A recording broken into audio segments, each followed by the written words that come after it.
Hello there, my name is Adam Gleeson. I'm the Cybersecurity Vendor Alliance Manager here at CyberLab, and I'm going to be talking to you today about Cybersecurity 101, getting the basics of cybersecurity right.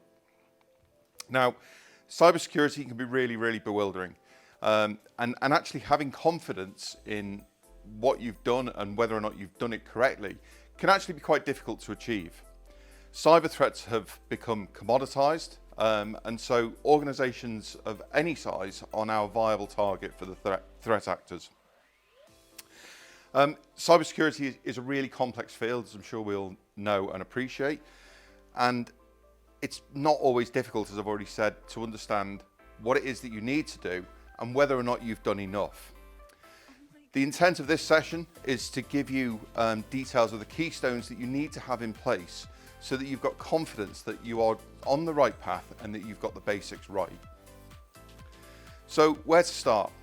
As with any problem, when you come to face it, it's easier if you have a framework to work to. And the perfect example in this case is to use the Cyber Essentials framework. It's a framework that was developed in conjunction with the UK government for adoption by UK businesses to make sure that they've got the basic controls and the basic solutions in place that they should have to protect themselves from the common cyber threats today. Cyber attacks come in many shapes and sizes. Some are vastly complex, involving whole teams of threat actors, whereas the vast majority nowadays are very basic in nature and are largely commoditized and automated, where we have botnets and things like that that are just trying to sort of trawling and sending out emails and whatnot to try and catch people out through phishing. Cyber Essentials is not about, as I've already mentioned, providing you protection from nation state threats and other cyber pests. Cyber Essentials is about, however, making sure that you're protected from the common commoditized threats that are out there today.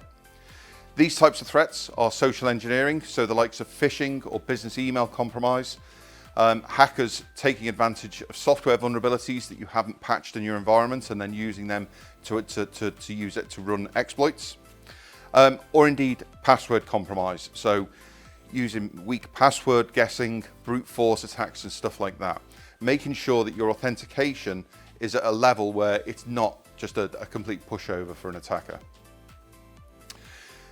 The way that Cyber Essentials works is that there are 5 technical controls. First of all, we start with anti-malware, and then we will talk about patch management, access control, secure configuration, and then finally firewall. And it's intended really that these, again, this is a baseline to make sure that you're doing the basics right. And it's a really simple framework for you to be able to adopt and gain confidence that, right, we've got the basics right, let's start to look at how we further strengthen that. Okay, so the first set of technical control is anti-malware. And the intent of the anti-malware is to protect your users, your computers, and your servers from the malware and malicious activity that's going to land onto your endpoints. So anti-malware that's leveraging AI and machine learning to look at application and process behavior is, without shadow of a doubt, an essential these days, and you really need to have that on your endpoints. You need to make sure that it's been keeping itself up to date automatically, and that it's set to scan on access and do a full daily scan, or at least a partial daily scan with a full weekly scan. It should also be warning your users about potentially harmful websites that they're visiting. And these are features that are built into any type of endpoint protection solution these days, as well as applying device controls and stuff like that to make sure that it's not easy for someone to plug in an infected USB stick, for example. The second control is patch management.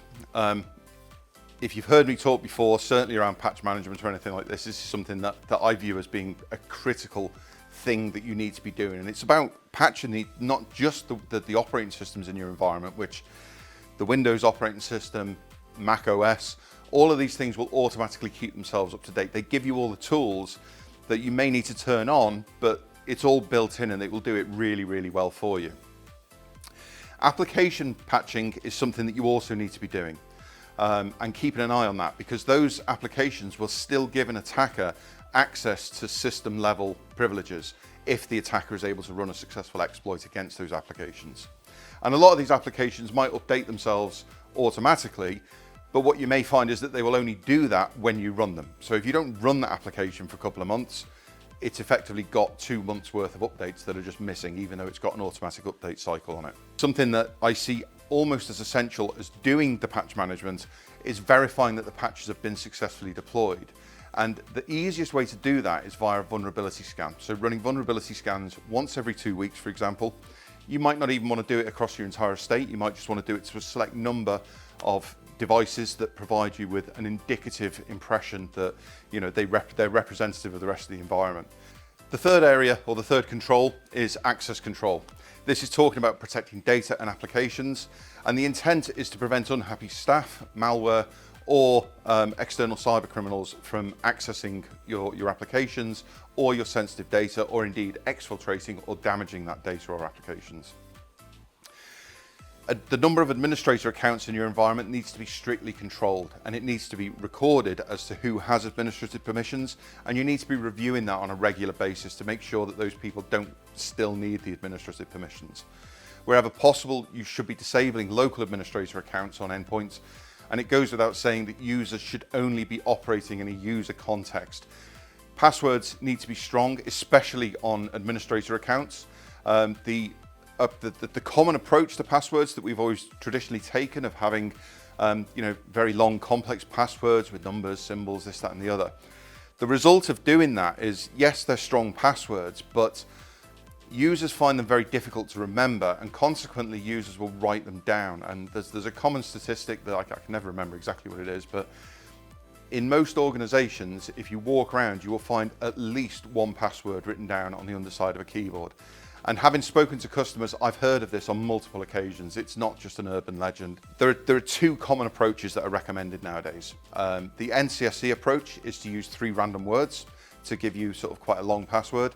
Personally, I favor the NIST approach, which is to use a long, complex passphrase, but something that the user is allowed to set themselves. You don't have to have special characters, you don't have to have uppercase characters, but it does need to be very, very long, so 20 characters or something like that.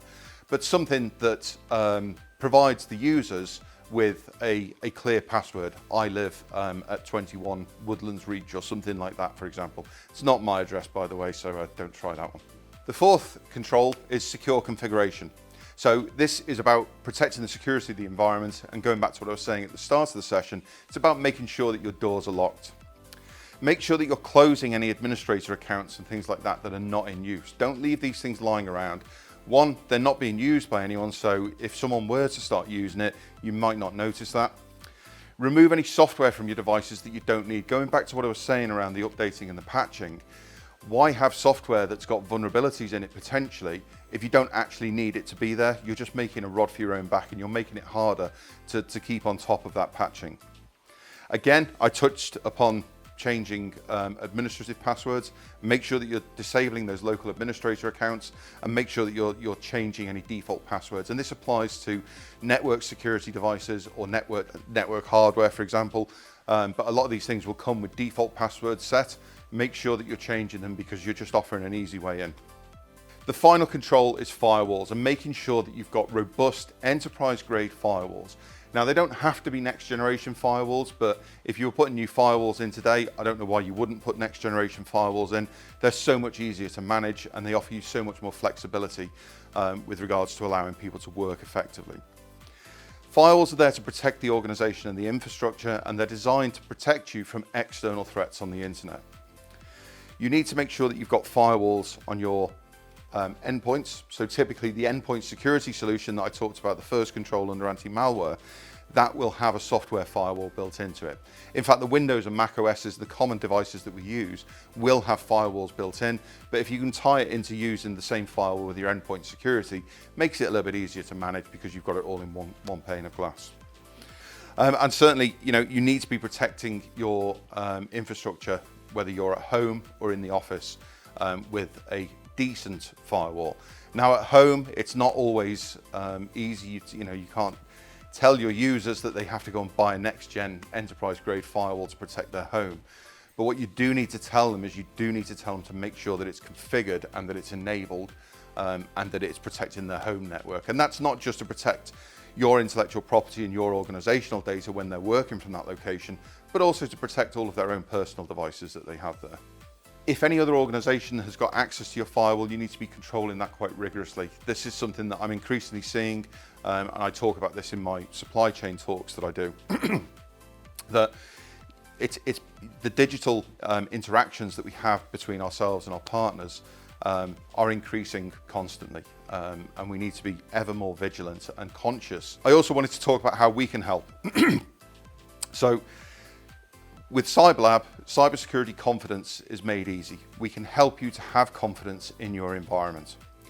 We've got a team of dedicated cybersecurity professionals, both within our sales force and within our technical branches. And we've got years and years of experience of focusing on and explaining these complex technical solutions to customers so that they can understand them. For every cybersecurity need that exists in a modern business, we have a solution to help you with that. So, whatever your need, we've got a solution that can help you to address that need. We like to help our customers visualize and strategize around what their cybersecurity is going to look like. We use a security posture assessment that I've been heavily involved with myself. And the idea really is drawing on my own pre-sales experience and drawing on my own experience of sitting in your seat where you are as a customer. I need someone that's going to help me, and I need to be able to trust that that person is not just in this for their own gain. Obviously we're a business, but we want to make sure that our customers are doing what they should be doing and what they need to be doing, as opposed to what we think they should be doing.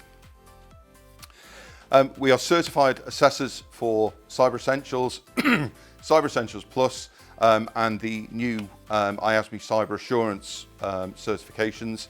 And all of our penetration team, so penetration testing team, are both CREST and CHECK certified. So for very rigorous penetration testing, we've got all of the skills that you need to do that. And these guys are really skilled at doing the red teaming, blue teaming, purple teaming, all of the rest of it as well. So to finish off, I wanted to offer just some quick wins, minimum effort, but maximum effect. Making sure that you've got next-gen AV on all of your endpoints and servers is a great way to strengthen your security posture from where you are today.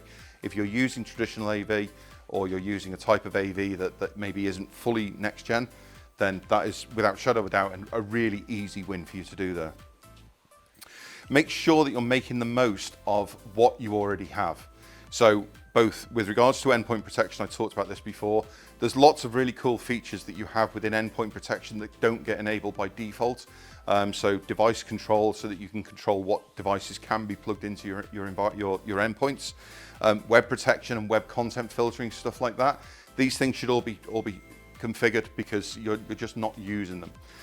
Similarly, there's email filtering and stuff like that you may be getting from your online provider or from whoever you're getting your email from, Microsoft 365, for example.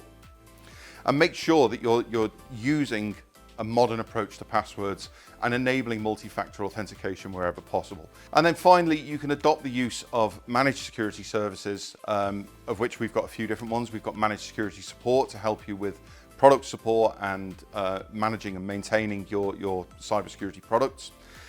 We also have a platform called CSAS, Cybersecurity as a Service, which is a great one-stop shop for a lot of different cybersecurity things that will be fully managed for you. So we can have vulnerability monitoring. So it's an excellent way to do low-cost vulnerability monitoring that I touched upon with regards to being able to check that your patch management is working correctly. It's also got dark web monitoring built in. This is a really handy tool that allows you to just take a look from the other side of the curtain and just check that there's none of your stuff is actually being exposed on the dark web. If you enjoy the melodious sound of my voice, which a lot of people say that I do, but I can't comment on that. We've also got a cybersecurity video series that I've been doing over the past few months, which cover a lot of the topics that I've touched upon here, as well as a lot more, in a lot more detail, where I'm talking to similarly passionate security experts from different vendors. Thank you very much.